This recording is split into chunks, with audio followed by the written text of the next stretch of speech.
Nous notons quelques points dans cette histoire. Numéro 1, nous avons noté la compassion de Dieu. Nous notons que Dieu a de la compassion. Dans la version de la Bible, la version Semeur, on ne parle pas de compassion, mais on parle de la pitié.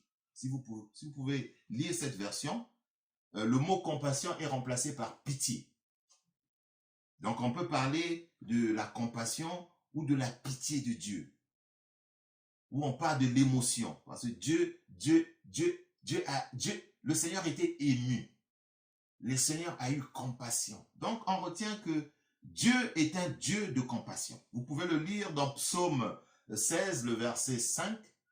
On parle de Dieu qui est plein de compassion. Le Seigneur est le Dieu des compassions. Le Seigneur est le Dieu des compassions. Le Seigneur est le Dieu des compassions. On peut le lire rapidement dans le psaume 116. Psaume 116, verset 5, la parole de Dieu nous dit: L'Éternel est miséricordieux et juste. Notre Dieu est plein de compassion. Donc nous avons retenu que le Seigneur, numéro 1, il est plein de compassion. Et le numéro 2, nous avons retenu que c'est le Dieu de la victoire. Oui, c'est le Dieu de la victoire, parce qu'il a donné la victoire à cette femme. Dieu a eu la victoire de la vie sur la mort, parce que cet enfant était mort. Donc c'était du négatif, du négatif.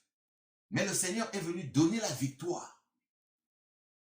Donc, c'est un Dieu de victoire. On peut le lire toujours, on peut lire dans Psaume 68, entre le verset 20 et le verset, entre le verset 20 et le verset 21, la parole de Dieu nous dit: Dieu est pour nous le Dieu des délivrances, et l'Éternel, le Seigneur, peut nous garantir de la mort. Donc la garantie vient de Dieu. Dieu peut nous garantir de la mort. Dieu est pour nous le Dieu de délivrance. Donc Dieu délivre. Dieu a délivré cet enfant de la mort. Voyez-vous? Et il est l'Éternel, le Seigneur, pour nous garantir de la mort. Donc tout ce qui est mort dans ta vie, ce n'est que Dieu qui va venir te donner la délivrance. Ce n'est que Dieu qui va venir te garantir la vie. Ce n'est que Dieu qui va venir te garantir la bénédiction. Ce n'est que Dieu qui va venir te garantir la protection. Ce n'est que Dieu qui va venir te garantir la justice. Vous savez, on est dans un monde où il y a tellement des injustices. Mais il n'y a que Dieu qui nous rétablit dans la vérité. Il n'y a que Dieu qui nous rétablit dans la justice. Les gens vont te critiquer sans raison. Les gens vont te calomnier sans raison. Les gens vont te rabaisser sans raison. Les gens vont monter des cabales, raconter des histoires qui n'ont ni tête, ni fondement, uniquement pour te salir, pour te dénigrer.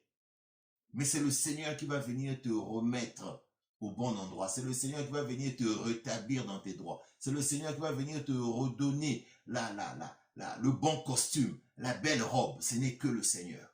C'est le Seigneur qui va essuyer tes larmes. Parce que le Seigneur a dit à cette femme, ne pleure pas. Il a dit au verset 14 au 15, ne pleure pas.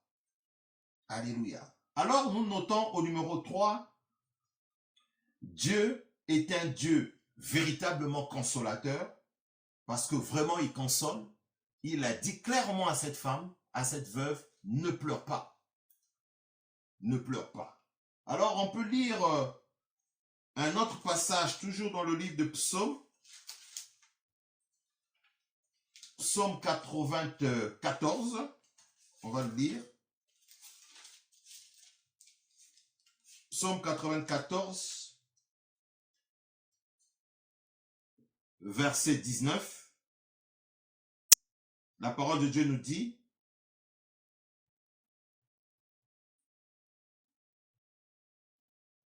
Quand je dis mon pied chancelle, ta bonté, ô Éternel, me sert d'appui quand les pensées s'agitent en foule au-dedans de moi. Tes consolations réjouissent mon âme. Alléluia. Ce n'est que les consolations du Seigneur Jésus-Christ qui ont consolé cette veuve, bien qu'elle était entourée des gens. Cette veuve était entourée des gens, beaucoup de gens de sa ville. Mais elle a reçu la consolation du Seigneur Jésus-Christ. Vous pensez que toutes les personnes qui étaient avec cette femme ne l'avaient pas consolée? Ces personnes l'avaient consolée. Quand on est éprouvé, on a toujours des gens qui viennent nous consoler. Dans notre affliction, les gens viennent nous consoler. Mais la consolation du Seigneur Jésus-Christ est une consolation extraordinaire, est une consolation différente. Les gens vont venir te parler, mais quand Dieu va te parler, ça sera toujours différent. La voix de Dieu est toujours différente. Alléluia. Alors, quatrième point que nous notons également, Dieu suscite de la crainte. Il y a des gens qui aiment expérimenter pour croire. Et au travers de cette histoire, les gens qui accompagnaient cette veuve ont vu ce que le Seigneur avait fait et ils ont eu la crainte de l'Éternel. Ils ont eu la crainte de l'Éternel. Ils ont eu la crainte de l'Éternel. On peut le lire dans le psaume 85. Psaume 85, verset 9. La parole de Dieu nous dit: j'écouterai ce que Dieu dit, l'Éternel, car il a parlé de paix à son peuple et à ses fidèles, pourvu qu'ils ne retombent pas dans la folie. Alléluia.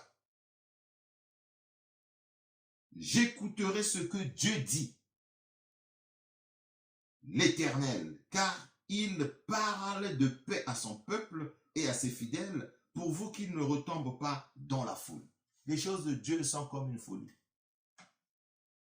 Et quand on est saisi de la parole du Seigneur Jésus-Christ, ça nous amène à la crainte de l'Éternel.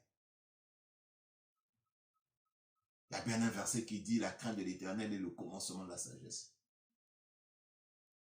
Alors, cinquième point que nous retenons de cette histoire, c'est que Dieu est un Dieu de restauration. Dieu restaure.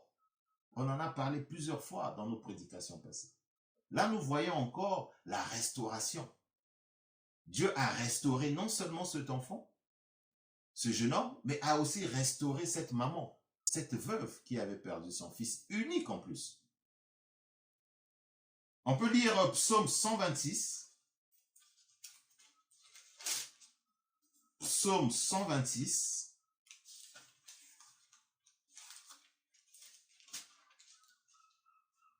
Psaume 126. Entre le verset 5 et le verset 6, la parole de Dieu nous dit: ceux qui sèment avec larmes moissonneront avec chant d'allégresse. Celui qui marche en pleurant, quand il porte la sémence, revient avec allégresse quand il porte ses germes. Alléluia. Dieu est un Dieu de restauration. Pendant que tu es en train de traverser cette situation où tu es en train de moissonner avec difficulté, tu vas récolter. C'est-à-dire que tu vas récolter avec allégresse. Ça veut dire que Dieu va te restaurer. Le Seigneur va te restaurer. Le Seigneur va te restaurer. Et je prie que le Dieu de la restauration puisse te localiser là où tu te trouves, que le Dieu de la restauration puisse te toucher là où tu te trouves, le Dieu de la restauration puisse t'apporter la compassion, que le Dieu de la compassion puisse te voir là où tu te trouves comme il avait rencontré cette femme. Que le Seigneur vous bénisse. Nous vous disons shalom, shalom.